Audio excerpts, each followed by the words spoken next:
नमो अरिहन्ताणं नमो सिद्धाणं नमो आयर्याणं नमो वज्रायाणं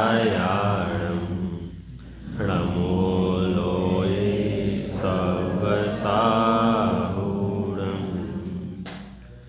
मोक्षमार्गस्य नेतारं वेतारं कर्मभूभृतां ज्ञातारं विश्वतत्त्वानां वन्दे तद्गुणलब्धये वन्दे तद्गुणलब्धये।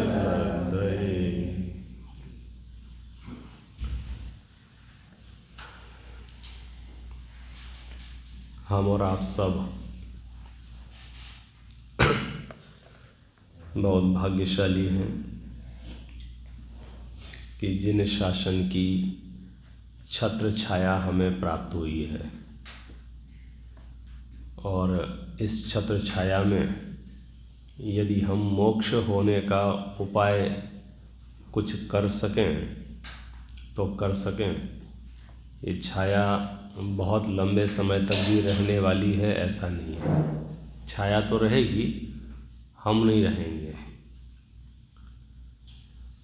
ये जो दुर्लभ संयोग बन गए हैं, अनंतानंत जीव राशि में से मनुष्यपना हो जाना, मनुष्यपने में भी उत्तम कुल मिल जाना, उत्तम कुल में भी देव शास्त्र गुरु की प्राप्ति हो जाना, समझने योग्य बुद्धि हो जाना, आजीविका योग्य हो जाना, अनुकूलताएं मिल जाना, मन शांत होना। आज अच्छा हुआ आपके घर में कोई झगड़ा नहीं हुआ, नहीं तो आप यहाँ नहीं आ पाते। मन शांत है। आज आप गिरे नहीं, टकराए नहीं, पेट नहीं दर्द हुआ, सर दर्द नहीं हुआ, नहीं तो आप बोल देते आई एम सॉरी, मैं नहीं आ सकता हूँ।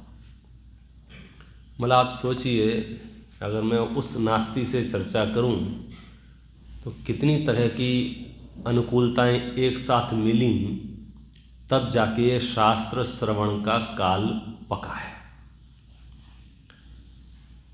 बाह्य अनुकूलता, कहाँ बैठ के सुने, कहाँ बैठ के पढ़ें। ऐसे देश में भी इन मंदिरों का निर्माण हो जाना, सत्शास्त्रों का पठन पाठन का योग बन जाना और मैं उसमें पार्टिसिपेंट कर सकूं, ऐसा योग बन जाना। सब कुछ ठीक हो फिर भी कोई मूड खराब हो जाए, तो आज मूड भी सही है। हाँ, बोला आप ऐसे पता नहीं चलता है जब तक हम उन चीज़ों पर विचार नहीं करते हैं। अदरवाइज मोक्ष मार्ग पर नहीं चलने के हजार लाख बहाने जेब में रख के घूम रहा है आदमी। आप बोलो किसी से, अपने आप से ही पूछो, भाई स्वाध्याय के क्या हालचाल है। करना तो है, भावना तो है, अनुकूलता नहीं बन पा रही। किस बात की अनुकूलता नहीं बन पा रही? अब उसकी अपनी लिस्ट होगी। जो भी हो, अभी वो पल आ गया है जब सर्व अनुकूलता बन गई है। तीर्थंकर की वाणी आज मुझे सुलभ हो रही है, ये कोई मेरा परम सौभाग्य है। ये वो वाणी है जिसे तीर्थंकर परमात्मा स्वयं समोसरण में बैठकर सालों साल भव्य जीवों को समझाते रहे। समोसरण में यदि कोई गया हो या समोसरण का थोड़ा बहुत भी आइडिया होगा, या समोसरण जिसने भी देखा होगा, यहाँ भी कई लोग होंगे समोसरण देखा होगा ना आप लोगों ने, तो थोड़ा सा तो आइडिया है ना वहाँ क्या चलता था, समोसरण के अंदर क्या होता था, उसके बारे में कुछ जानकारी है आपको? जय जयकार के नारे लगते थे या विधान होता था, मतलब क्या चलता क्या था अंदर समोसरण में? जैसे अभी बाहर से कोई पूछे अंदर क्या चल रहा है तो क्या जवाब आएगा? क्लास चालू है, अथवा आरती चालू है, अथवा समोसरण में क्या चलता था मुख्य रूप से? तो बोले तीर्थंकर परमात्मा की वाणी फिरती थी, मतलब प्रवचन होते थे। तो केवल ज्ञान होने से लेकर के जब तक मोक्ष नहीं हो गया तब तक तीर्थंकर महावीर प्रवचन ही करते रहे, मतलब समझाते ही रहे। तो आप ये समझ लो कि समझना कितना बड़ा धर्म रहा होगा कि तीर्थंकर जैसा जीव भी उस कार्य में अपने 30 साल लगा दिए। जो आया उससे यही कहा कि बैठो समझो, बैठो समझो, बैठो समझो। सब बाकी का क्यों नहीं, कि बाकी तो अपने आप होगा। एक बार जिसको सही वस्तु स्वरूप समझ में आ गया, दुनिया की कोई ताकत नहीं है जो उसे उस मार्ग पर चलने से रोक सके। और समझ में नहीं आया तो फिर दादा तीर्थंकर क्यों ना हो, पिताजी आप समझे ना, भाई बंधु सब चक्रवर्ती और सब ठाट, तो भी नहीं, फिर कुछ नहीं है। समझ में आना बहुत ज़रूरी है। और हमने समझ में आने वाले बिंदु को साइड में रख रखा है, दूसरी चीज़ें बहुत हैं, बोले बाद में समझ लेंगे, पहले कर लें कुछ, पहले हम कुछ कर ले रहे हैं। और कुछ करने के नाम पर हम फिर वो बहुत कुछ कर रहे हैं, हर साल जुलूस निकाल रहे हैं, तीर्थ यात्राएं कर रहे हैं, माला जप रहे हैं, बहुत कुछ कर रहे हैं। सिर्फ एक चीज़ मिसिंग हो रही है, क्या? समझना। और तीर्थंकर महावीर पूरी ज़िंदगी तक, जब तक वो बोलते रहे, जब तक उनके प्रवचन होते रहे, वो एक ही काम करते रहे, समझ लो समझ लो समझ लो। क्योंकि समझ का नाम सम्यक दर्शन है। सम्यक दर्शन में क्या करना है? हाथापाई नहीं है, शरीर के स्तर पर तो एक सिंगल एक्टिविटी नहीं है। जो कुछ भी है श्रद्धा गुण के परिणमन का है। और श्रद्धान यदि सम्यक हुआ तो सहचारी पने से बाह्य वृत्ति भी उसकी निर्मल हो जाती है। हमने चर्चा प्रारंभ की थी सम्यक दृष्टि के वैभव की। कितना माला माल है सम्यक दृष्टि। देखने में लंगड़ा हो सकता है, लूला हो सकता है, बहरा हो सकता है, अंधा हो सकता है, गंजा हो सकता है, धनीहीन हो सकता है, धनवान हो सकता है, कुरूप हो सकता है, सुंदर हो सकता है, बलवान हो सकता है, निर्बल हो सकता है, बालक हो सकता है, युवा हो सकता है, वृद्ध हो सकता है, फोटो कैसा भी हो, यदि वो सम्यक दृष्टि है तो माला माल है। यहाँ तक कि वो त्रेंच गति का 4 पैर वाला हो सकता है, यदि वो सम्यक दृष्टि है तो माला माल है। यहाँ तक कि नारकी हो सकता है, सम्यक दृष्टि है तो माला माल है। यहाँ तक कि देवगति में फंसा हो सकता है बेचारा, लेकिन सम्यक दृष्टि है तो माला माल है। ऐसा क्या खजाना उसे मिल गया है कि वो सम विषम हर तरह की परिस्थितियों में वो माला माल कहा जा रहा है। मोक्ष मार्ग का समझो वो चालू होता ना, जैसे स्कूल चालू होते हैं तो एडमिशन शुरू होते हैं, चलो भाई मोक्ष मार्ग के एडमिशन शुरू करते हैं, तो वहाँ एक ही प्रश्न पूछा जाएगा इंटरव्यू में। सम्यक दर्शन 6 हाँ है, आ जाइए, नहीं है चले नहीं साहब मैं ट्रस्टी हूँ। अरे तुम घर बैठो, तुम्हारे जैसे बहुत आते हैं यहाँ। नहीं साहब मैं पार्लियामेंट में मेंबर हूँ, घर जाओ। साहब मेरे पास 5 किलो सोना है, तू 50 किलो हो, तू घर जाए यहाँ से। हाँ। दूसरा आया, साहब मेरे पास कुछ नहीं, सम्यक दर्शन, हाँ आ जाइए, मुझे दिखता नहीं है ठीक से, बोले चश्मा भी काम नहीं करता है, आँखों में भी वो हो गया, कुछ समझ में नहीं आता है, सम्यक दर्शन है, हाँ आ जाओ। कान से सुनाई नहीं पड़ता है, आँख से दिखाई नहीं पड़ता है, पैरों से चला नहीं जाता है, उठा नहीं जाता है, बैठा, सम्यक दर्शन है तो आ जाइए, एडमिशन हो जाएगा आपका। और सम्यक दर्शन नहीं है तो 6 खंड है आपके पास, सम्यक दर्शन है, आ जाइए। 6 खंड की अनुकूलताएं भी बाधक नहीं बनेंगी सम्यक दर्शन है तो, नहीं तो 4 चवन्नी भी आपके यहाँ ज़्यादा एक्स्ट्रा हो जाएंगी, आपको घर से यहाँ तक आने में संकट आएगा। बोले उसे हम मंदिर जाए क्या करेंगे, सब तो है मेरे पास। दुनिया में भ्रम बैठ गया ना कि मंदिर तो इसलिए जा रहे हैं जिनके पास कुछ कमी हो, जिसको पैसे चाहिए हो, जिसको परिवार चाहिए हो, जिसको शोहरत चाहिए हो, मेरे पास तो सब है। बोले कि आप बहुत सूक्ष्म दृष्टि से सिर्फ इतना विचार करो कि वो सम्यक दृष्टि जो है वो माला माल किस वजह से है, तो आपको पता चलेगा कि उसके जो अनंत गुण हैं उनमें से जो श्रद्धा नाम का गुण है, उस गुण में जो मिथ्यापना था वो सम्यक हो गया है। क्या मतलब है कि पहले उसे जो 6 द्रव्यों में सभी वस्तुएं मिली जुली दिखाई देती थी, जीव अजीव रूप और अजीव जीव रूप दिखाई देता था, आश्रव बंद जो फेंकने लायक हैं, जिन्हें हम हेय बोलते हैं, वो आकर्षक दिखते थे, संवर निर्जरा जो उपादेय हैं एक देश, वो हमको आलस दिखते थे, आफत दिखती थी, कहाँ चक्कर में पड़े। मोक्ष के बारे में जो अनर्गल हमने कल्पनाएं कर रखी थीं, यदि वे यथार्थ हो जाएं तो फिर बाहर में कुछ भी चलता रहे, कहीं कोई रंच मात्र भी समस्या नहीं है। और यदि वो नहीं है तो फिर कुछ नहीं, और इससे कोई फर्क नहीं पड़ता है लोग आपके बारे में क्या बात कर रहे हैं, अखबारों में क्या छप रहा है, माइक पे क्या बोला जा रहा है। मैं आपको सच्ची घटना फिर से सुना देता हूँ। एक सेठ जी थे,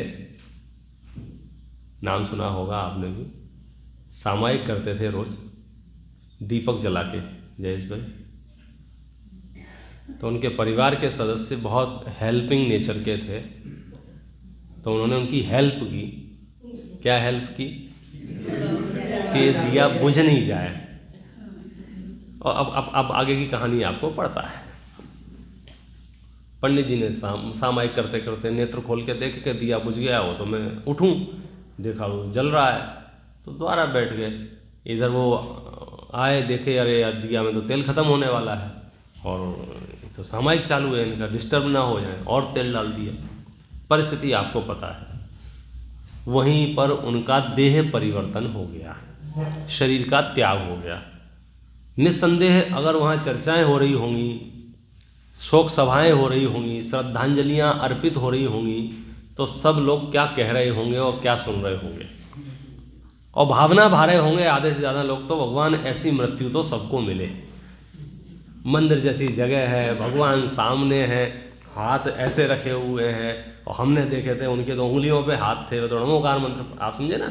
तो वो तो घोषित रूप से सामायिक कर रहे थे, वो तो गारंटी से हम घोषणाएं कर रहे होंगे कि वह स्वर्ग ही गए हैं, और वहाँ से समोसरण गए होंगे, और आधे लोग बोल रहे होंगे नंदीश्वर चले गए होंगे अभी तक। तो जो भी है, पर्दे के पीछे की सच्चाई क्या थी, वो तो त्रेंच गति में है। अब ये बारीकी आपको समझना पड़ेगा सम्यक दृष्टि के वैभव के अंतर्गत। हम जो फटाफट स्पीड से सर्टिफिकेट बांट रहे हैं, निर्णय ले रहे हैं, ये बहुत बढ़िया हो गया, ये बहुत खराब हो गया।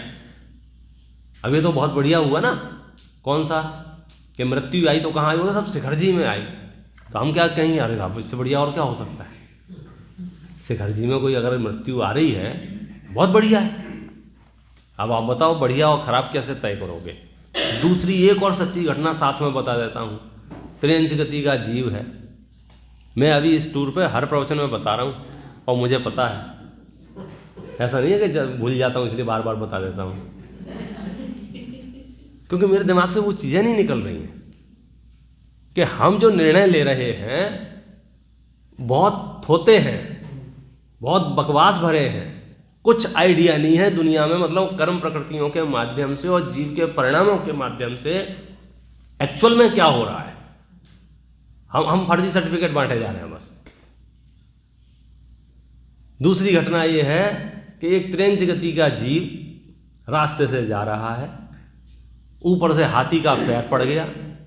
अब हाथी का पैर यदि पड़ा होगा उस मेढक के ऊपर, तो क्या हालत हुई होगी। आंखें बाहर, आंतें बाहर, शरीर की चमड़ी एक हो गई, मतलब पहचान में भी नहीं आ रहे। बहुत दर्दनाक, बहुत मतलब भयानक, और क्या कहना चाहिए, जितनी अटपटी मृत्यु हो सकती है वो मृत्यु है। क्या चर्चाएं हो रही होंगी, अगर उसकी श्रद्धांजलि सभा चल रही होगी तो लोग क्या कह रहे होंगे मंच से, भगवान ऐसी मौत किसी को ना आए। उन्हें बिल्कुल टाइम नहीं मिला, उसे बिल्कुल अवसर नहीं मिला, अचानक मौत आ गई।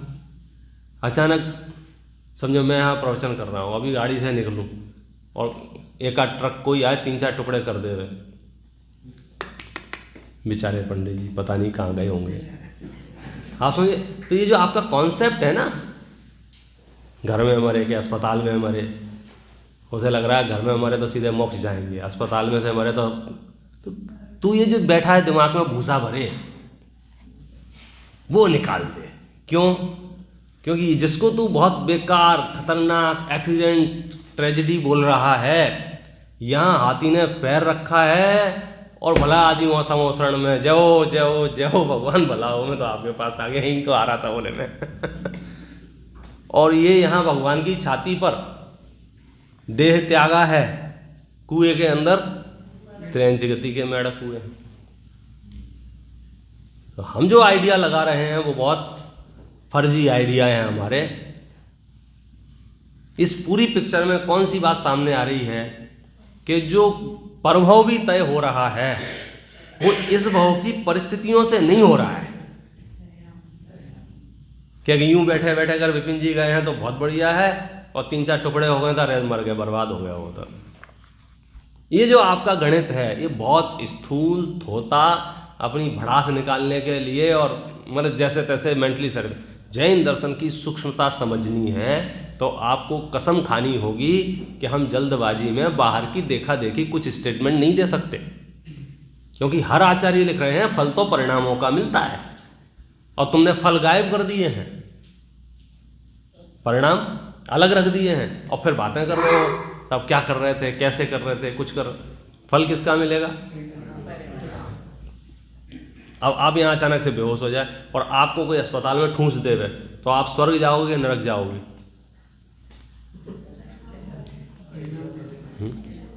आप बोलो।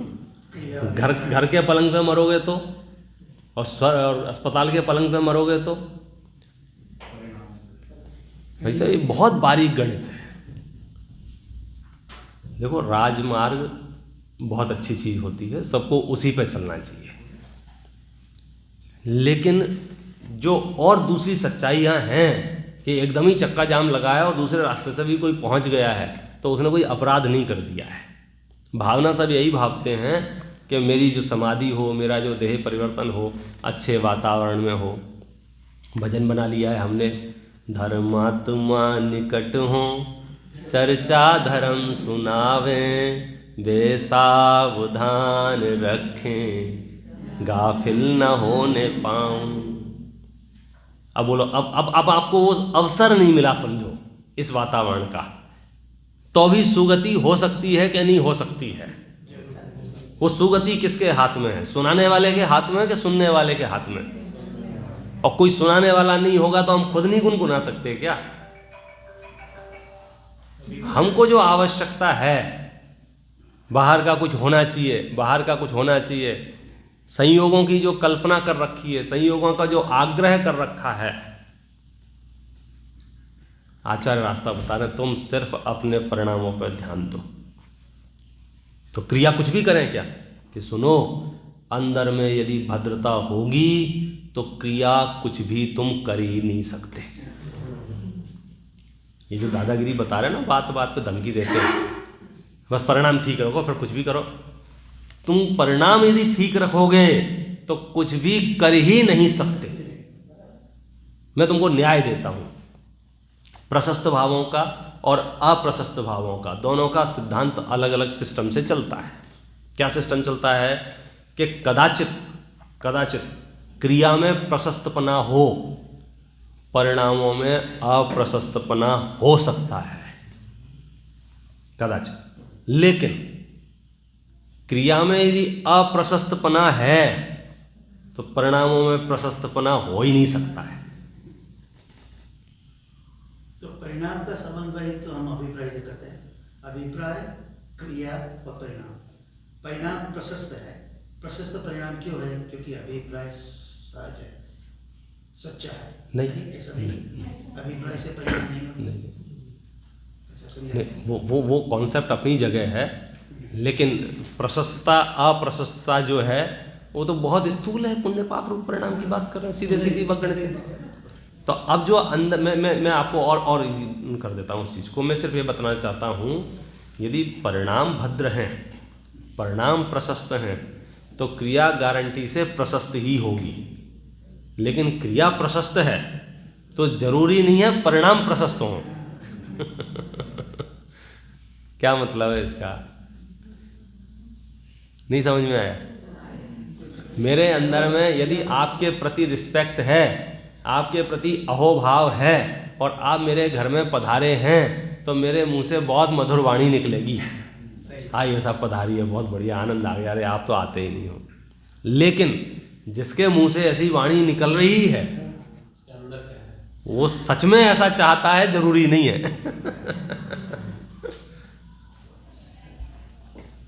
अंदर से बाहर की व्याप्ति है सरकार, बाहर से अंदर की व्याप्ति नहीं है। इसलिए तुम ठोक पीट के क्रियाओं को यदि ठीक भी कर लोगे और परिणाम तंदुरुस्त नहीं हुआ तो उससे कुछ लाभ नहीं मिलेगा, और परिणाम यदि तंदुरुस्त है तो क्रियाएं ठीक हुए बिना रहेंगी नहीं। इसलिए हम परिणाम पे वजन देते हैं। क्रियाओं में भ्रष्टता रखनी है ऐसा कहीं उपदेश शास्त्रों में है नहीं। परिणाम ठीक हुए तो क्रिया उदय के अनुसार भी हो सकती है? नहीं हो सकती है। कि उदय तुम्हारा पाप का परिणाम नहीं, पाप रूप क्रिया नहीं होगी ना। विषय सेवन रूप, गुटखा खाने रूप क्रिया कैसे होगी? गुटखा खाना एक अप्रशस्त क्रिया है, बुरी क्रिया है। कब होगी? जब परिणाम अंदर में मलिन होंगे तभी होगी। ऐसी कोई परिस्थिति नहीं हो सकती है कि भाई मैं गुटखा खाऊं और कहूं बोले कि उदय ही ऐसा था, मेरा मन नहीं था बोले। यहां कर्म का उदय लागू नहीं पड़ेगा। आगम प्रमाण बोलोगे तो मैं ग्रंथ की पंक्ति पढ़ के सुनाऊंगा। जैसे आप घर से यहां तक आए, यहां तक पहुंचे ना, और फिर मैं आपसे कहूं कैसे आ गए? नहीं ऐसे ही आ गए। नहीं, आप केवली थोड़ी है जो ऐसे ही आ गए। केवली कह सकते हैं। एक बार मैंने पूछा था भगवान यहाँ क्यों प्रवचन कर रहे हैं? उनने कहा नहीं मुझे नहीं पता भाई। और उनका जवाब एकदम सही था, क्योंकि वो पूर्वकृत नियोग से हो रहे थे। पावापुर में प्रवचन होंगे कि जयपुर में प्रवचन होंगे कि वहाँ प्रवचन होंगे, ये भगवान डिसाइड नहीं कर रहे थे, न सौधर्मेंद्र ऑर्डर दे रहा था, वो पूर्व नियोग से हो रहे थे। तो वे तो कह सकते हैं मैंने केवली की क्रियाएं तो बिना परिणामों के होती हैं, लेकिन छद्मस्त की कोई क्रिया बिना परिणामों के नहीं हो सकती है। पंडित जी, चक्रवर्ती शायद सम्यक दृष्टि है। हाँ, जो लड़ाई में जाते हैं, लोगों को मारते हैं, तो ये तो अप्रशस्त नहीं। समझ गया। इन्होंने पूछा है, प्रश्न ये पूछा है कि वो जो चक्रवर्ती है ना अपना, कौन? बहुत सारे हैं। तो अब वो चक्रवर्ती युद्ध के लिए जाता है, लोगों को मारता है और वो जो भी क्रियाएं करता है, लेकिन वो तो छायक सम्यदृष्टि है। तो थोड़ी सी जानकारी में संशोधन तो ये है कि वो लोगों को नहीं मारता है। चक्रवर्ती का इतना तीव्र पुण्य होता है, इतना तीव्र प्रभाव होता है कि चक्ररत्न जब आगे आगे चलता है तो कोई सोचता भी नहीं है कि इससे माथा मारूं। ये तो हुंडा अवसर्पणी काल का दोष है। बाहुबली ने थोड़ा सा टाइम पास किया था, लास्ट में उनने भी कही संभालो तुम ही यार, हमारे बस की बात नहीं है। तो वो भी दीक्षा लेके चले गए। मतलब हाथापाई, खून खराबा, रक्त प्रवाह, ये सब तीर्थंकर की विजय यात्रा में नहीं होता है। लेकिन लड़ाई में तो जाता है। हाँ, लड़ाई में तो जाता है ना, लेकिन उसमें एकत्र नहीं है ना उसकी नहीं, अभी मैं दो तीन चीज़ें अलग अलग हैं। अभी मेरा जो मूल विषय है वो नहीं था। ये तो बीच में जो आया था कि मारता है, पीटता है, मतलब यूं नहीं होता। मतलब जिस तरह की आप सोच रहे हो वैसी हालत उसकी नहीं होती है कि वो बैठ के अरे यार गलती होगी तो 2 तमाचे लगा दिए। उसको तमाचे लगाने की आवश्यकता नहीं पड़ती है। और लड़ाई शब्द भी उसको कैसे कहें, जब तक सामने वाली पार्टी बराबर की ना हो। एक बाहुबली भरत की थोड़ी सी चर्चा जरूर आती है, उसके भी कई एंगल हैं, लेकिन पूरी दिग्विजय जो होती है 6 खंड की, वहाँ पर सामने वाला कोई भी सामने से नहीं आता है कि पहले हमसे लड़ो, हम हार जाएंगे तो आपको राजा स्वीकार करेंगे। नहीं, उसका प्रताप ऐसा होता है और सामने वाला भी समझता है, रुतबा देख के समझ जाता है। तो विजय की चल रही है ना। हाँ, अब दूसरा पॉइंट ये होगा ना, मतलब उसकी अहिंसक दिग्विजय यात्रा है। बहुत सहज पुण्य का उदय ऐसा है क्या उसे किसी से माथापच्ची नहीं करनी पड़ती है, रक्त प्रवाह नहीं करना पड़ता है, कोई मायाचारी, छल कपट, कूटनीति जो राजनीति में करनी पड़ती है वो सब उसके साथ नहीं है। दूसरा पॉइंट 1 वापस आ जाओ। कि वो जो युद्ध की क्रिया हो रही है, युद्ध की क्रिया ना, घर पे बैठ के घोड़े पे बैठ के तो निकला ना, रथ पे तो चढ़ा, ऐसा थोड़ी कि सो ही रहा है, नहाया धोया क्या, तैयार हुआ, मुकुट पहने, जो भी उसका प्रोटोकॉल है, तो प्रोटोकॉल तो हुआ ना। हाँ, तो प्रोटोकॉल है अगर दिग्विजय का, तो दिग्विजय के परिणाम भी है। भाई मैं अगर यहाँ घूम रहा हूँ, ठीक है, बहुत आसक्ति नहीं है, परिणाम तो वैराग्य के चक्र उसको, वो अभिप्राय वैराग्य का है, अभिप्राय वैराग्य का है। परिणाम वैराग्य के होंगे तब तो करते, अभिप्राय वैराग्य का है, अभिप्राय वैराग्य का है। और लड़ाई जा रहा है। परिणाम उसके अप्रशस्त हैं युद्ध के, दिग्विजय के। परिणाम अगर उसके दिग्विजय के नहीं होंगे, वो तो दीक्षा हो जाएगी। तो आपको यदि बाहर में उसकी दिग्विजय रूप क्रिया दिख रही है, इट मीन्स इसके दिग्विजय रूप परिणाम है। भाई युद्ध के भाव है ना, भाई मुझे उतना अनुराग है कि मैं यहाँ घूम रहा हूँ और मैं आपको अचानक से किसी स्टोर में दिख गया, कॉस्को में, है पंडित जी, हाँ, तो उनको उतना अनुराग है। मैं कहूँगा नहीं मेरा कोई इच्छा नहीं थी, मेरे कोई परिणाम नहीं थे, वो तो जबरदस्ती विलास भाई ने यहाँ खड़ा, ऐसा नहीं है। किसी दुनिया की ताकत नहीं है आपको 1 इंच भी कोई प्रवृत्ति करा दे रहा है। यानी युद्ध में जा रहा तो वैराग्य के परिणाम नहीं है, तो युद्ध के परिणाम। हाँ, ये बहुत बढ़िया। यदि उसको वैराग्य के परिणाम होते तो वो दीक्षा लेता। युद्ध में जा रहा है माने उस जाति का राग है उसको, और गुणस्थान भी ऐसा ही है। मैं तो यहाँ कुछ और कॉन्सेप्ट समझाने की कोशिश कर रहा हूँ। कौन सा? प्रशस्त अप्रशस्त 2 चीजें हैं। तो एक बात तो हमारी समझ में आ गई कि परिणामों का क्रिया में आपस में संबंध नहीं है, लेकिन अब मैं आपको बताना चाहता हूँ कि संबंध है और अनिवार्य संबंध है। यदि आपके मुख से दुर्वचन निकल रहे हैं, यदि आपके मुख से आलोचना निंदा हो रही है, यदि आप चीख रहे हैं, चिल्ला रहे हैं, और फिर आप ये कहें नहीं मेरे परिणाम नहीं थे, ऐसा नहीं है। ये क्रिया बिना परिणामों के नहीं हो सकती है। हाँ, यदि आप मीठा बोल रहे हैं, यदि आप मेरी प्रशंसा कर रहे हैं, तो ये क्रिया ऐसी हो सकती है कि आपके परिणाम नहीं है, मीठा बोलने रूप, लेकिन क्रिया है। मुद्दा ख्याल में आ रहा है? अभी तक जो ऐसा क्रिया परिणाम अभिप्राय में तीनों अलग अलग समझा रहे थे। मेरा जो टॉपिक है वो कुछ और है। क्या और है? यदि पाप रूप प्रवृत्ति जीवन में है और शहंशाह बनने की कोशिश करोगे, नहीं साहब मेरी इच्छा नहीं थी, या मेरा इन्वॉल्वमेंट नहीं था, मेरे भाव नहीं थे, तो आचार्य कहते हैं झूठ मत बोलना। छद्मस्त के साथ ऐसा होता ही नहीं है कि वो पाप रूप क्रिया में प्रवृत्त हो और उसके परिणाम ना हो। पुण्य रूप में तो ऐसा हो सकता है कि क्रियाएं पुण्य की हों और पुण्य के परिणाम ना हो। जैसे एक चोरी करने मूर्ति चुराने आया और हाथ जोड़ के खड़ा है और मुख से पाठ भी याद कर लिया, उसे पता है आपके साथ एडजस्टमेंट करना है, तो उसने नमोकान मंत्र भी रट लिया और भी 2-4 स्तुति पढ़ ली, तो अब हाथ भी जोड़े हुए हैं और मुंह से स्तुति भी पढ़ रहा है, तो क्रिया प्रशस्त है उसकी, लेकिन परिणाम वो सोच रहा है कब ये निकले और मैं अपना काम करूं। तो प्रशस्त क्रिया में तो अप्रशस्त परिणाम हो सकते हैं, लेकिन अप्रशस्त क्रिया में प्रशस्त परिणाम नहीं हो सकते। मतलब आप दुर्व्यवहार कर रहे हैं और फिर कहने नहीं मेरे भाव नहीं थे, हो ही नहीं सकता है। आपके भाव थे तभी मेरे प्रति दुर्व्यवहार हुआ है। हाँ, आप सदव्यवहार करें और फिर वो हो सकता है कि बिना भावों के भी करना पड़े।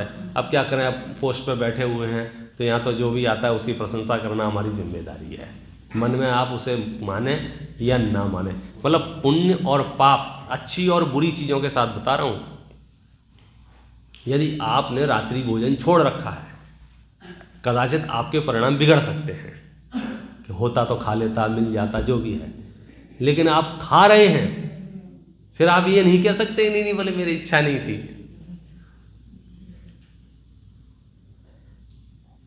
क्या चल रहा है, कुछ ख्याल में आया? क्या चल रहा है?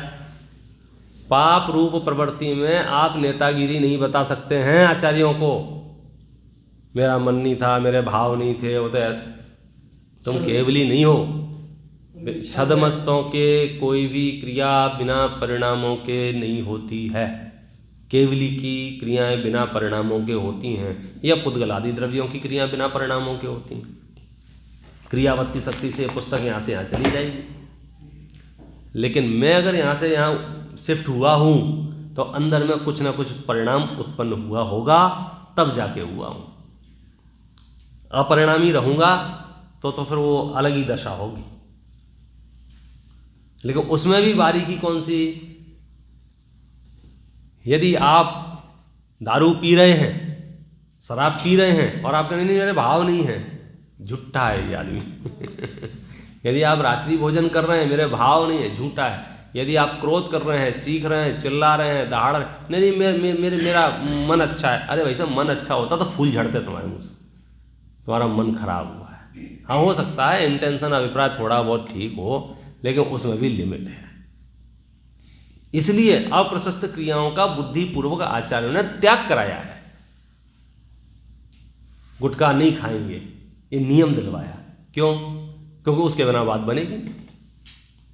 यदि उस रूप प्रवृत्ति है, माने कहीं ना कहीं अंदर में पुण्य पाप का मामला ख्याल में आ रहा है, थोड़ा बहुत जो विषय मैं समझाना चाह रहा हूँ ये।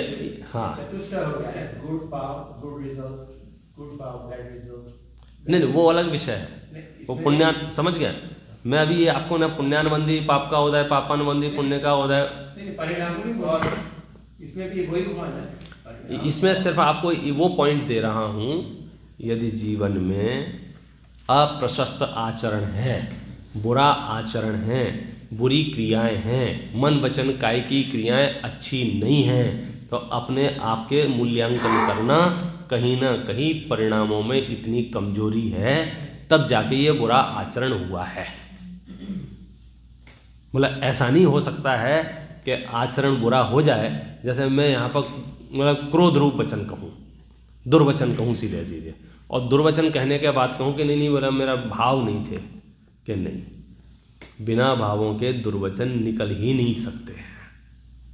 भाव भी कौन से? बुरे भाव। अच्छा मन हो, आपके मुंह से गालियां निकल ही नहीं सकती हैं। गालियां निकलने के लिए बुरा मन आवश्यक है। आप गुस्सा करके बताओ, चिल्ला के बताओ, मैं चीख के बताओ, उसके लिए उतना मन खराब होना चाहिए। लेकिन पुण्य में उल्टा है, प्रशस्त में कैसा उल्टा? माने उसमें दोनों संभावनाएं हैं। आप यदि मधुर बोल रहे हैं तो संभावना है आपके परिणाम भी मधुर हों और बोल भी मधुर रहे हों, और उसमें दूसरी संभावना है कि सिर्फ बोल मधुर रहे हों, परिणाम मधुर ना हो। एक प्रश्न हाँ, पहले भी बताया कि अगर माँ चीख के अपने बच्चे को बोल रही है तो उसका परिणाम तो खराब नहीं है, लेकिन उसके अंदर जो अभिप्राय है, अभिप्राय सही है तो परिणाम गलत है। वो माँ जानती है कि मुझे डांटना नहीं चाहिए, तो परिणाम गलत, लेकिन उसके अंदर जो अभिप्राय है, अभिप्राय तो सिद्ध है कि तो ये अभिप्राय क्रिया परिणाम का समन्वय नहीं हो सकता। हम यहाँ क्रिया परिणाम अभिप्राय नहीं पढ़ा रहे, और हम ये भी नहीं पढ़ा रहे हैं कि किसका क्या होगा। हम तो सिर्फ इतना पढ़ा रहे हैं, यदि माँ चीखी है ना तो अंदर में उस काल में उसको संक्लेश उत्पन्न हुआ है, उसके बिना इतनी तेज आवाज नहीं निकलती।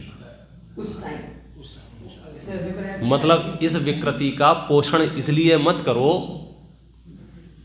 रीजन कुछ भी हो, यदि इस विकृति का पोषण करोगे तो जिंदगी भर चीखते रहोगे, दुनिया सुधरने से रही।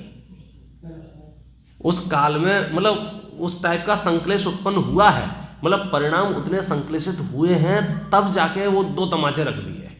बाद में माँ खुद रो लेती है, मैंने क्यों मार दिया बेचारे को, वो फिर वो अलग विषय है। उसका इंटेंशन बहुत बढ़िया है कि ये सुधर जाए, इसका जीवन बन जाए, वो एक अलग टाइप की शिक्षा है, वहाँ हम अलग काम कर रहे हैं। हम तो यहाँ आपको सिर्फ इतना सा बता रहे हैं कि कदाचित कोई दुर्व्यवहार हो तो अपने आप को बहुत स्वच्छ समझने की कोशिश, भ्रम मत पालना। कहीं ना कहीं गंदगी अंदर है, तब जाके हमसे दुर्व्यवहार हो गया है। उसके लिए उत्तम क्षमा ही रास्ता है, उसके लिए प्रायश्चित प्रतिक्रमण ही उसका रास्ता है। प्रशस्त में तो कदाचित उल्टा हो जाता है, मतलब यदि आप चीखते चिल्लाते भी रहो और कहो पंडित जी मेरे भाव ऐसे नहीं थे, मेरे भाव ऐसे, तो भाई साहब चिल्ला क्यों रहे हो जब भाव ऐसे नहीं थे? तो नहीं बिना भावों के चिल्ला रहे, नहीं बोले जुट्टे हो, ऐसा हो ही नहीं सकता है। यदि आप चीख रहे हैं, चिल्ला रहे हैं, उद्वेलित हो रहे हैं, उत्तेजित हो रहे हैं, आक्रोशित हो रहे हैं, बेचैन हो रहे हैं, भाग रहे हैं, दौड़ रहे हैं, कोई भी ऐसी क्रिया कर रहे हैं जो हमें पसंद नहीं है फिर भी कर रहे हैं, वही पाप क्रियाएं, अशुभ क्रियाएं हैं, तो वहाँ कहीं ना कहीं आपके परिणाम विचलित हुए हैं। तब जाके वो क्रिया संपन्न हो रही है। मतलब पाप रूप प्रवृत्ति में परिणाम क्रिया का ऐसा सुमेल है। यदि क्रोध रूप परिणाम है, मान रूप परिणाम है, मायाचारी रूप क्रिया है, लोभ रूप क्रिया है, मतलब ये विकृत परिणामी जीव है। पुण्य में कदाचित भ्रम हो सकता है, कौन सा? क्रिया पूजन की चल रही हो और पापी बैठा हो, लेकिन चाकू लेके क्रिया पाप की चल रही हो तो अंदर पुण्यात्मा बैठा हो, ऐसा नहीं हो सकता है। समझ में आ गया ना? माला जप रहे हैं ऐसे, अंदर में पापी हो सकता है, लेकिन गालियां दे रहे हैं, दुर्वचन कह रहे हैं, अंदर में पुण्यात्मा नहीं हो सकता है। कोई बहुत कॉम्प्लिकेटेड तो नहीं हो रहा है ना? जैसे भी सीधा सिंपल है। डन। मतलब ये पॉइंट सिर्फ इसलिए है, कभी अपने आप को इस भ्रम का मुकुट मत पहना लेना कि जो भी मेरे से मतलब बुरे काम हुए, मेरी इच्छा नहीं थी, मेरे भाव नहीं थे। नहीं साहब, इम्पॉसिबल है। उस समय तो थे। हाँ, आपके मुंह से गाली निकली है, मतलब उस समय तो संकलेश हुआ था, आगे नहीं होगा, पीछे नहीं होगा, तो उतना दाग तो धोना ही पड़ेगा ना आपको, उतनी गंदगी तो हटानी ही पड़ेगी। तो सम्यक दृष्टि का जो वैभव है वो बाहर से देख के जो हम में तो वहाँ जो मूल मुद्दा था जिसके लिए अपन इतनी चर्चा की थी, वो तो इतनी सी है कि हम जो पुण्य के उदय और पाप के उदय को देख के निर्णय कर लेते हैं अब ठीक है और अब कुछ भी ठीक नहीं है। सम्यक दृष्टि इस दुनिया से बाहर होता है। कौन सी दुनिया से?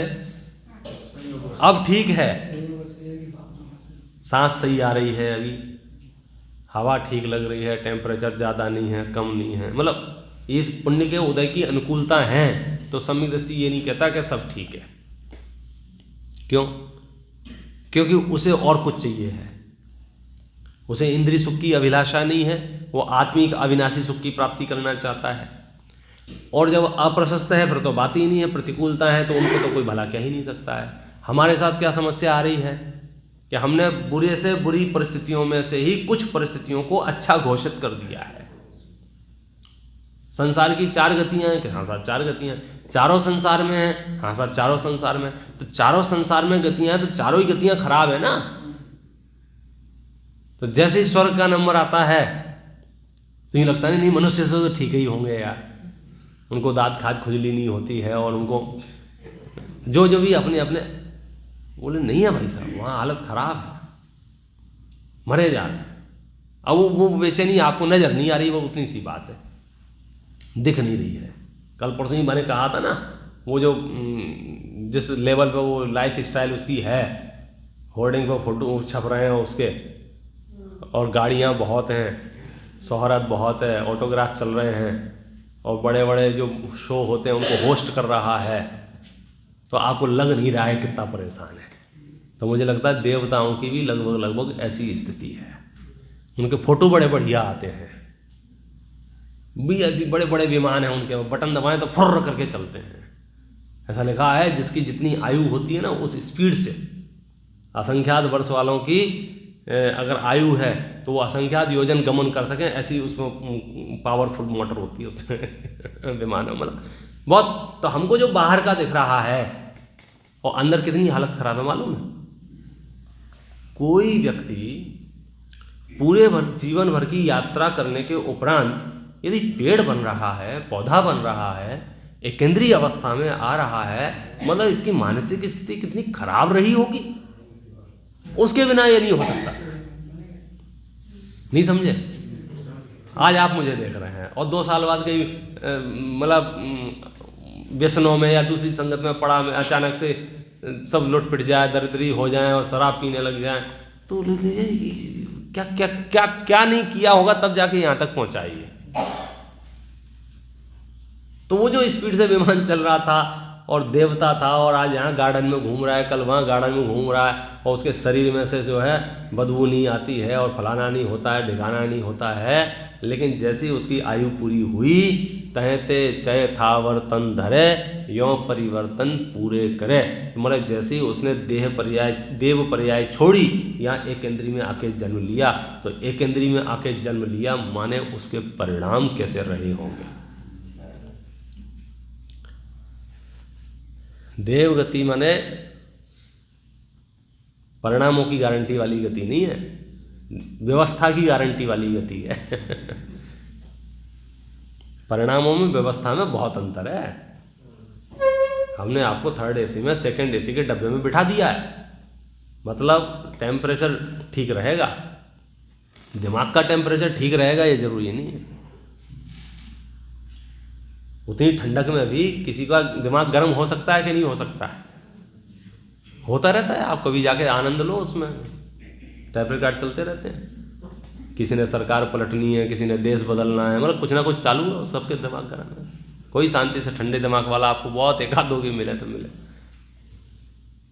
मतलब आप रिजल्ट बता रहा है ना, क्या रिजल्ट बता रहा है कि ये केंद्रीय पर्याय यदि उसे प्राप्त हुई है, माने होल लाइफ इसने सिवाय गंदगी का कुछ नहीं किया है।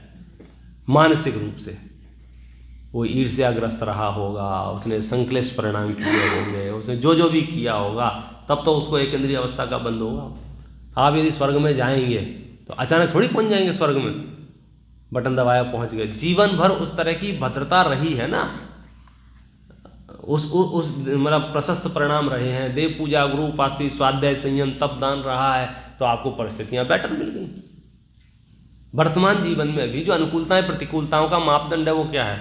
आज जो लोग लग रहे हैं ना, इनके पास तो बहुत लाखों पैसा है और बहुत अच्छा बड़ा घर है, फलाना है, ठिकाना है, तो भाई ये तो देख इन्हें पापड़ कितने बेले हैं।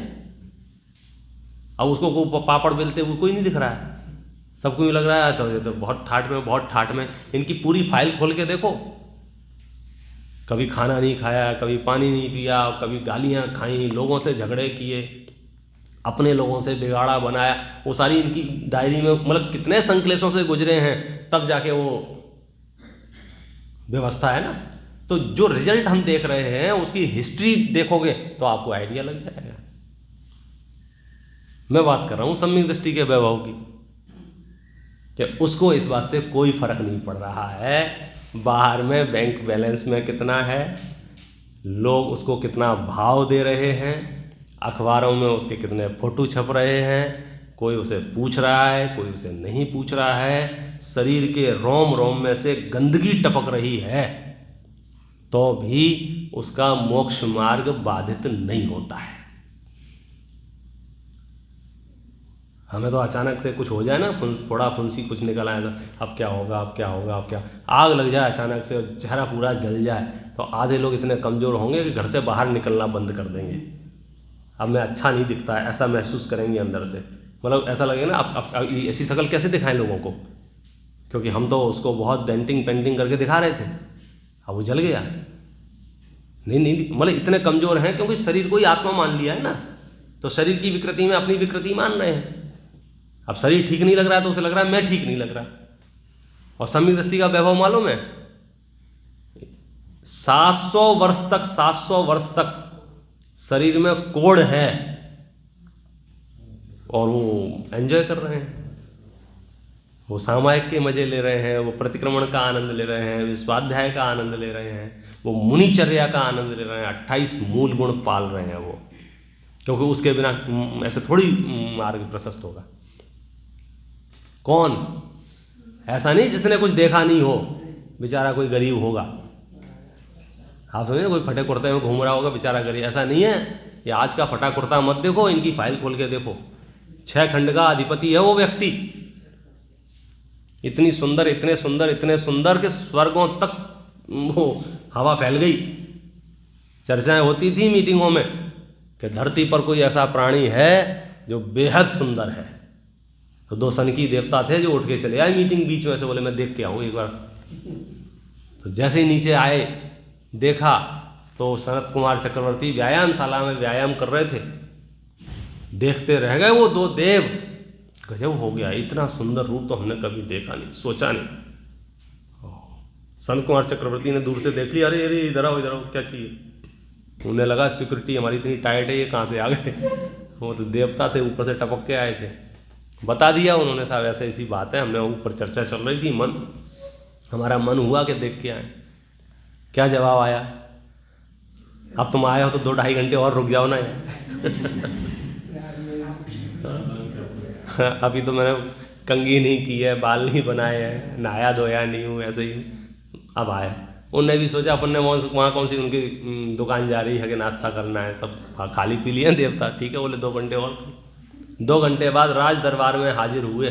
बोलो क्या जवाब आया। अब वो बात नहीं है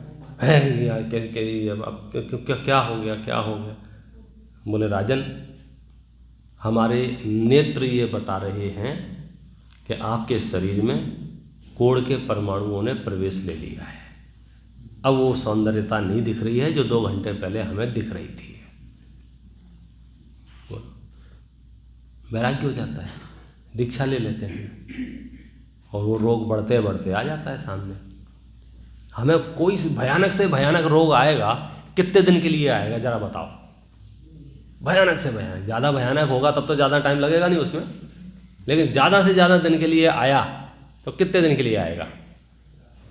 1 साल, 2 साल, 3 साल, 5 साल, 10 साल, 15 साल, 700 वर्ष तक कोढ़ रहा। और क्या मजाल है, एक दिन भी उनकी नींद इसलिए खराब हुई हो, अरे यार अपने को कोढ़ हो गया है। ये सम्यक दृष्टि का वैभव है। यहाँ तो व्यापार डिस्टर्ब हो जाए, आजीविका चली जाए, मंदिर के पद फद चेंज हो जाए और हमारी पहले ज़्यादा प्रतिष्ठा हो और वो प्रतिष्ठा खत्म हो जाए, आज तो डिप्रेशन में चले जाते हैं। अब पहले जैसा नहीं रहा। पहले जैसा क्या होता है, वो पर्याय स्वतंत्र थी चक्रवर्ती पने की, ये पर्याय स्वतंत्र है रोगी पने की। ना चक्रवर्ती में था ना रोगी में हूँ। परेशानी मिथ्या दृष्टि की हो रही है, वो फेविकॉल की तरह चिपक जाता है। वो चक्रवर्ती बना तो चक्रवर्ती तो उसे चिपक गया, तो चिपकने वाले चक्रवर्ती तो नरक में गए ना, विरक्त ही मोक्ष जाएंगे। तो हम यदि मानसिक रूप से इतने परिपक्व हो जाएं कितने कि बाह्य परिस्थितियों के आश्रय से हम नहीं कह सकते हैं क्या मामला चल रहा है क्या नहीं मामला चल रहा है। ये विषय एकदम निजी है, इंडिविजुअल है, ये हमारा अपना विषय है। हम उदय से नहीं कह सकते हैं। पूरी दुनिया में तो उदय आधारित चर्चाएं चलती हैं। जैसे मेरा आपसे द्वेष हो, दुश्मनी हो, घृणा हो, बैर हो, तो मेरा 24 घंटे मन क्या कहता रहता है, इनका बुरा हो जाए, इनका बुरा हो जाए, इनका बुरा हो जाए। कदाचित अपने आप ही कर्म योग से इनका बुरा हो जाए तो क्या कहेगा, बहुत बढ़िया हुआ। और 2 जन होशियार होगा तो क्या कहेगा, मेरा बुरा किया था ना, देख लिया 2 दिन में फल आ गया, और ले लो मेरे से बुराई। मतलब कहीं ना कहीं वो अपने अहंकार को पुष्ट करने के लिए कर्मगत हुई घटना को अपने सब्जेक्ट से जोड़ देगा। और आपको भी ऐसा भ्रम हो जाएगा, हाँ लोग में ऐसी बहुत कहानियां सुनी होगी, आपने ऐसा किया ना इसलिए ऐसा हो गया, आपने ऐसा किया ना इसलिए ऐसा हो गया, आपने मेरी आलोचना की ना, आपने मेरी निंदा की ना, इसलिए आपके ऊपर संकट आया। अरे भाई साहब, हमारे भगवान भी इतरागी है, हम भगवान की निंदा करते हैं तो भगवान नाराज नहीं होते हैं।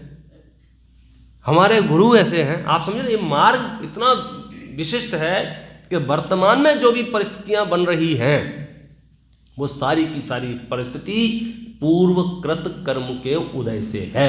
और उस उदय से ना मैं महान हूं और ना मैं हीन हूं। ये सम्यक दृष्टि का वैभव है, इतना सा बस। और इस मामले में वो निशंकित है, निकांक्षित है, निर्विचिकित्सा है, अमूढ़ दृष्टि है, उपगूहन है, स्त्रीकरण है, वात्सल्य है, प्रभावना है, जिंदगी के असली मजे ले रहा है, उसका नाम है सम्यक दृष्टि। हम नहीं जी पा रहे हैं। हमारा तो यों भाव कर्म यों भाव मरण सदियों से करते। हम तो हर चीज में वो संकलेश ढूंढ लेते हैं, हर चीज में बढ़िया से बढ़िया चीज हो, वहाँ भी मतलब वो सब लिखा है रत्न श्राप का चार आप पढ़ोगे तो उसमें श्रोताओं के भेद प्रभेद आएंगे। उसमें एक श्रोता लिखा है जोंक की तरह। जोंक एक वो होता है जिसको कहीं शरीर पर लगाओ तो शरीर में जहाँ गंदा खून होगा वो उसको खींचता है। तो उदाहरण देके समझाया आचार्य ने कि जोंक को गाय के थन में भी लगाओगे ना तो वहाँ उपलब्ध दूध को नहीं पिएगा, वहाँ खून को ही पिएगा, और खून में भी गंदे खून को पिएगा। तो हमें तो वो दुर्गुण ढूंढने की, कंप्लेन करने की, ब्लेम करने की, आरोप प्रत्यारोप लगाने की तो दिमाग घूमता रहता है। यहाँ क्या कह रहे हैं, सब पुराने जितने भी किस्से हैं सब फाड़ के फेंक दो, क्योंकि मेरा अहित किसी ने आज तक किया नहीं है, कोई कर सकता नहीं है। और दूसरी बात यह है कि जिसे मैं अहित कह रहा हूं उससे मेरा अहित होता नहीं है। अब आप सोच लो ना इस बात से, कोढ़ जैसी बीमारी 700 वर्ष तक रही, फिर भी ज्ञानावरण, दर्शनावरण, अंतराय, मोहिनी, आयु, नाम, गोत्र, कर्म, वेदनी, आठों कर्मों को नाश करने का पुरुषार्थ जारी रहा कि नहीं रहा? तो तुम्हारे सर्दी जुकाम से मतलब रुक जाएगा वो पुरुषार्थ? पॉइंट समझना। 700 वर्ष तक कोढ़ रहा तो भी कर्मनाश का पुरुषार्थ जारी रहा, और तुम्हारा पुरुषार्थ किस बात से रुक गया है? किस बात से? के साथ मंदिर में आते हैं, टोका टोकी बहुत होता है, तो मैंने तो मंदिर ही जाना बंद कर दिया। वारे होशियार चंद, क्या गजब कर दिया तूने, कितना बढ़िया निर्णय लिया। तो चालू रहेगा मगर थोड़ा डिस्टर्ब हो जाएगा, मगर उसमें आ जाएंगे बाकी। सम्यक दृष्टि का वैभव है कि वो डिस्टर्ब नहीं होता। देखो मतलब उसकी गहराई में जाके हमको खोज करनी होगी, अन्यथा तो हम बहुत स्पीड से चल रहे हैं, बहुत स्पीड से। कोई भी कुछ भी लॉजिक देके आगे बढ़ जाता है। यहाँ हम उसको बहुत ओपनली डिस्कशन करके वहाँ तक पहुँचना चाहते हैं कि सम्यक दृष्टि की जो दुनिया है, सम्यक दृष्टि का जो आनंद है, वो बहुत वस्तु स्थिति धरातल को लेके है, ऐसा नहीं है। यहाँ तो क्या हो रहा है दुनिया में, यदि वो मेरा विरोधी है और गाड़ी से 3 टुकड़े अगर उसके हो गए हैं तो मैं तो यही कहूँगा, देखो वो मेरा विरोध करता था ना इसलिए टुकड़े हो गए हैं, जबकि उन टुकड़ों का मेरे विरोध का कोई लेना देना नहीं था। मेरा विरोध होना, मेरा मतभेद होना एक अलग विषय था, और उसके जो शरीर के 3 टुकड़े हुए हैं वो अलग है, हमने मिला दिया उसको।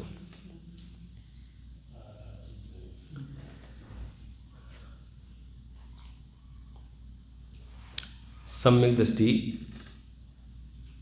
जिंदगी के असली मजे लेता है, और उसका आधार क्या है? वस्तु स्वरूप का निर्णय। उसे सच्चाई पता है, और अनेक सच्चाइयों में से ये महत्वपूर्ण सच्चाई है कि बाहर में जो कुछ भी चल रहा है उससे ना दूसरों के बारे में कोई निर्णय लो और ना अपने बारे में कोई निर्णय लो।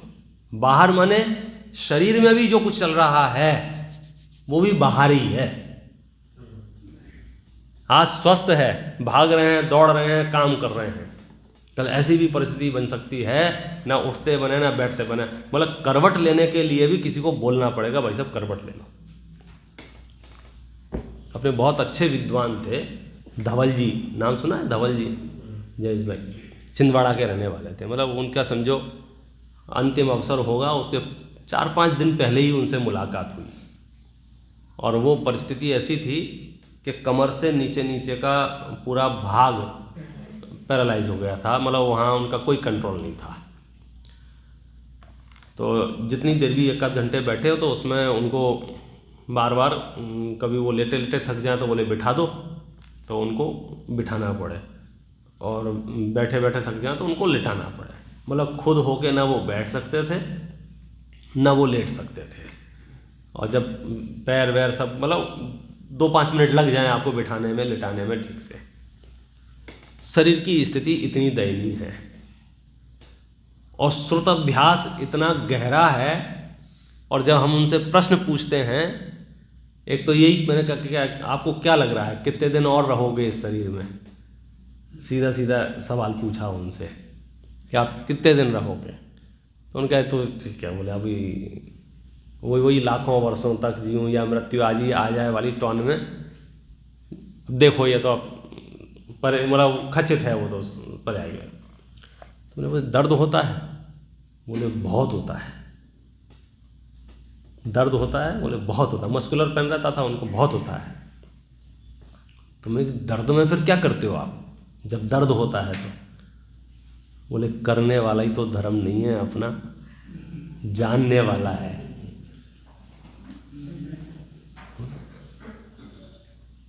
बारह भावना पढ़ते हैं, तत्व विचार करते हैं, चिंतन करते हैं, स्वाध्याय करते हैं। कौन कह रहा है? जिसका आधा शरीर काम नहीं कर रहा है। 4 दिन बाद तो वो शरीर समझो रहने लायक बचेगा ही नहीं, इतना डैमेज हो जाएगा कि वो शरीर छोड़ नहीं पड़ेगा आपको। लेकिन श्रुत अभ्यास वाला प्राणी उस समय भी प्रसन्न मुद्रा से ये बात कह रहा है। योगा नियोग से वो मतलब वो रिकॉर्डिंग है, वो जो बोल रहे हैं ना, तो वो देख देख कैसा लगता है। ये है सम्यक दृष्टि का वैभव कि तत्वज्ञान जिसके पास है, दुनिया की तमाम विषमताएं साथ में हों तो भी वो अपनी धुन में है। उठ नहीं सकते, बैठ नहीं सकते, चल नहीं सकते। आप समझिए इतना भी शरीर में कंट्रोल नहीं बचा है, लेकिन उसके बावजूद भी प्रसन्नता किस बात की है? भेद विज्ञान की। आनंद किस बात का आ रहा है? सत्य समझ का। संतोष किस बात का है? कि ये परिस्थितियां जो बन रही हैं, क्या बढ़िया हमें कि भाई अब क्या करोगे, इतना दर्द होता है। बोले करने वाला कार्यक्रम नहीं है यहाँ, जानने वाला कार्यक्रम है। जान लेता हूँ बहुत दर्द होता है तो जान लेता हूँ बहुत हो रहा है, कम हो रहा है तो कम जान लेता हूँ। आप क्या करते है ना, अपने पास खजाना 12 भावना है, आपके पास मेरी भावना है, समय मतलब ढेर ढेर खजाना है। पूरे विश्व के आज की वर्तमान धरती पर भी जितने भी धर्म दर्शन प्रचलित हैं, मैं दावे के साथ कहता हूँ साहित्यिक रूप से सबसे ज़्यादा खजाना जैनियों का है। जिंदगी भर के लिए भी कोई क्वारंटाइन कर दे ना, तो इतने शास्त्र हैं कि एक एक बार भी पढ़ोगे तो दिन कम पड़ जाएंगे, शास्त्र कम नहीं पड़ेंगे। इतना वैभव है हमारे पास। ये वैभव कहाँ से आया? कि सम्यक दृष्टियों ने गुनगुनाया, सो वो वैभव बन गया। ये आपको लग रहा है ना, एक एक महाराज 100 ग्रंथ लिख रहे हैं। कौन कौन आचार्य ने 84 पावड़ लिखे, 84। 90 उनकी उम्र थी। इट मीन्स हर साल एक दो लिखे ना, तब जाके वो 84 हुए होंगे। मतलब लिखते ही रहे। अब कोई वैसा होगा ना स्थूल बुद्धि, अब जब इतना लिखते रहे तो उन्होंने अपना काम कब किया होगा? क्योंकि हर व्यक्ति अपने नए स्टेटमेंट बना बना के दूसरों के बारे में सर्टिफिकेट बांट रहा है। भाई जब इतना ही काम करते रहे होंगे, अब ये शास्त्र लिखना है, अब ये शास्त्र लिखना है, अब ये, तो उन्हें अपना काम कब किया होगा? एक हमसे पूछा, तुम इतना प्रचार करते हो तो तुम अपना काम कब करोगे? समझ आप तो मुझे बता भाई, अपने काम की डेफिनेशन बता पहले। अपना काम क्या है? अपना काम है श्रद्धान को निर्मल करना, ज्ञान को निर्मल करना, वृत्ति को निर्मल करना। तो शास्त्र लिखने से श्रद्धान मलिन होता है क्या? शास्त्र लिखने से ज्ञान मलिन होता है क्या? शास्त्र लिखने से वृत्ति मलिन होती है क्या? अरे और निर्मल होता है, और निर्मल होता है, और निर्मल होता है। अमरचंद्र आचार्य ने तो मंगलाचरण में ये बात क्लियर की थी। यद्यपि मैं तो शुद्ध मात्र चैतन्य मूर्ति हूँ, फिर भी परिणति मलिन हुई है मोहोदय से। परम विशुद्धि को पावे वह परिणति मेरी, समय सार की आत्मख्याति नामक व्याख्या से। क्यों ये टीका क्यों लिखना चाहता हूँ? कि मेरी परिणति और निर्मल हो जाए। तो लिखने पढ़ने से तो भैया परिणति निर्मल होती है, ये अपना काम है। बोला आप समझ गए? सबने, बनारसी दास जी ने समयसा नाटक 700 छंद लिख दिए। क्यों भैया? वो रास्ता ही ऐसा है, फिर वो दूसरा कुछ सूझता नहीं है। दौलत राम जी हों, आज जितनी भी वचनिकाएं हम पढ़ रहे हैं, दौलत राम जी कासलीवाल, दूसरे वाले दौलत राम जी हैं, सदाशिवदास जी हैं, जिनका ग्रंथ हम और आप सब पढ़ेंगे। सचमुच में इन समस्त परंपरागत विद्वानों ने, आचार्यों ने, मुनि भगवंतों ने जो जीवन जिया है, वो बहुत ही आनंदित है। वो सम्यक दृष्टि का वैभव है, वो ही उसको जीते थे, वो ही उनके वचनों में आता था, वो ही उनकी लेखनी में आता था। सौभाग्य से हमें वो प्राप्त हो गया है। जितना हमारी सामर्थ्य हो उस सामर्थ्य के अनुसार उसे हम आत्मसात करें और इस जीवन को निर्मल बनाएं। इस मंगल भावना से अभी की बातों पर विराम करते हैं। हे जिनवाणी भारती तो ही जपो दिन रे, जो तेरी शरणा गयो सो पावे सुख छे। जावाणी के ज्ञान से सूझे लोकालो, सो वाणी मस्तक नमो सदा देत हूँ दो।